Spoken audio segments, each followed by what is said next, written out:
know what this can do for managers in today's organizations. And I said, that's great. I'm really glad you're giving this presentation. You're clearly the man for the job. He got up to practice the presentation, and all that enthusiasm, all that passion disappeared. It was gone. And he gave his presentation, good information, and he's a highly credible source. But no one enjoyed the presentation because the enthusiasm was gone. Now, the nice thing about practice is you get to do it again. So we gave him the feedback. We said, where'd the enthusiasm go? He said, I don't know. I think I was looking for my notes or something. Okay, let's put it back in, practice it with that enthusiasm. He did that. It was night and day, the difference.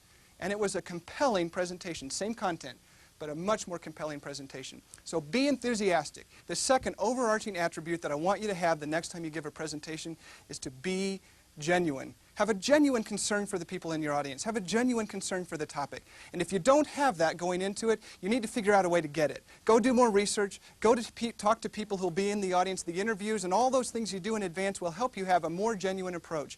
If you don't have a genuine approach to your topic and to your audience, you won't be as compelling a presenter. I have a genuine concern for every person I work with on the subject of being a better presenter, having stronger presentations. And I have a concern for this audience, for you, to be better presenters when this is finished. And that genuine concern is what allows me to speak to you today. If I didn't have that, I wouldn't be comfortable standing in front of you talking on this particular subject. Be enthusiastic, be genuine, and here comes number 3. It's, I think, the most difficult. Be likable. What in the world does that mean? I don't know, but do you know people who have it? Do you know when a person's likable? I work with a lot of people who do public presenting, and I know as I'm finishing work with them, I have a pretty good sense of just how far they're going to be able to go based on that likability factor. Because I don't care your resume, your past experience, what wonderful things you've done or accomplished, how many pages you have to your curriculum vitae. When it's all said and done, even the best presentation skills don't compensate for a person who isn't just deep down inside a likable person. So how do you get to be more likable? Well, you focus on the first 2 things. People who are enthusiastic and who are genuine are typically the more likable people. I also think it's important that you get around other likable people. Find the people who have that charisma and be around them. Be in situations with those people and you'll begin to pick up on what some of those elements are. You can improve that. You can increase that likability factor. Keep this in mind. If you're trying to make an impression, that is precisely the impression you'll make. And I don't want that to happen to you. I want you to have enthusiasm and excitement. I want you to have a genuine concern for your audience.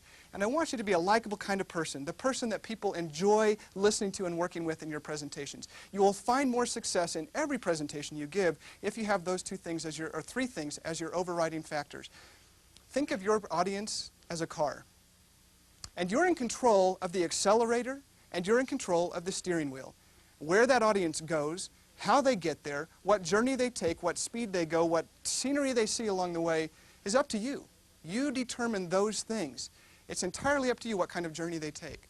So the next time you give a presentation, think in your mind right now, if you know what that next presentation is, imagine yourself slipping into the car seat and find the accelerator with your foot. Get it in good position.